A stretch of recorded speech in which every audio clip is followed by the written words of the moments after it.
snacks like dessert for breakfast.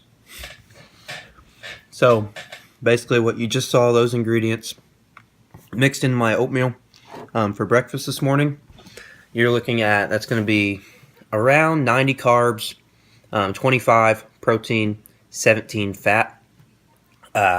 You can adjust those accordingly. So a lot of my carbs come from the syrup. If you use just a whole syrup, a half serving is like, I think 40 carbs or something crazy.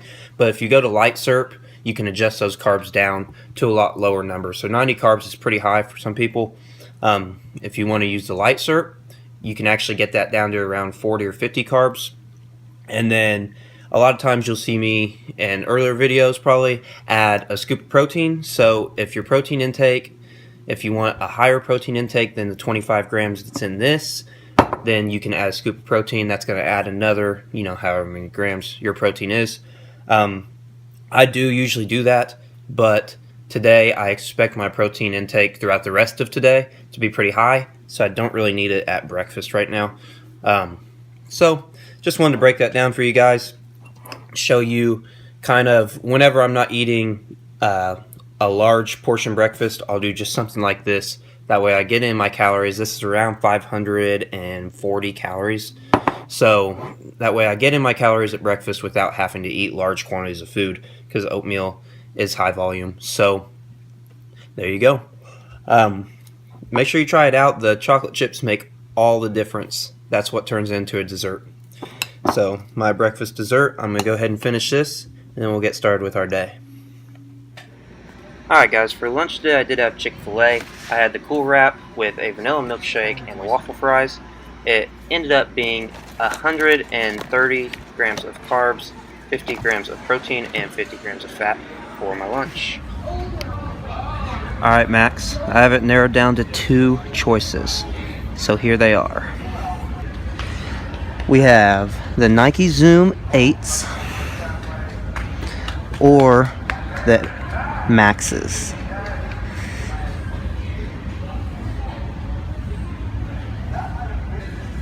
Tough choice, but I have to stick with my name and go with the Air Maxes.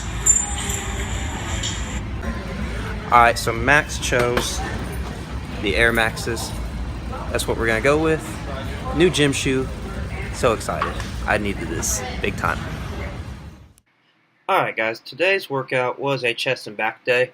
It was a really good day. I moved up in weight in both incline and flat bench for the sets that I was doing. I started out with 10 sets of 4 with 225 on the incline, and I actually felt so good that on my last set I got 6 reps. So definitely a good way to finish the incline bench. I'll thank my shoes for those extra reps, my new shoes. And after these 6 reps, we moved into flat bench, and I didn't need to go very heavy. 235 did it for 5 sets of 4. Your chest is already smoked from that incline, so it's definitely a good way to finish off with a few sets of flat bench. And then we moved into dumbbell flies, and I put this method on a video a couple weeks ago, but it's 28 method where you're doing 7 whole reps, 7 top half reps where you're focusing on the contraction, and then 7 bottom half reps where you're focusing on a deep stretch in your outer pecs, and then 7 more full reps to finish off. And it's just a really good way to hit your pec from all angles. You get everything that you need without taking any breaks. You don't have to go very heavy. I think I used the 30-pound dumbbells on here, and that was definitely good for me. So adjust your weight accordingly. After these, we moved into the cable flies just to finish off a really good contraction. These were 3 sets of 20 reps, and I focus on a stretch for my first 15 and trying to get deep into the stretch, and then on my last 5 reps I really shorten the motion, and you'll see that right here, and I try to break out 5 reps of just full contraction, squeezing as hard as I can at the top of that motion, and that really helps just finish off the chest before we move into back. And then for back, we start with 50 pull-ups. You can do however many sets you need, consisting of however many reps. My sets go 15, 15, 12, and 8 reps for my 50. And then the only thing after that for back is this superset, but it is 8 sets of 8, and the superset consists of barbell row, which I went only 155, but that was plenty of weight. And then you move straight into the dumbbell row, and I used 55-pound dumbbells. And it might seem weird to superset two separate types of rows. I think the same thing, but it's on my program, so I went with it. And to be honest, I loved it. They hit different muscle groups, even though you might not think they will.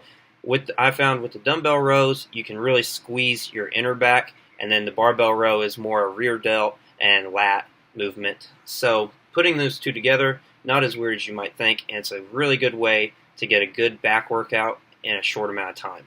So like I said, that was 8 sets of 8 to finish up right there, and hope you guys enjoyed that little segment of chest and back day.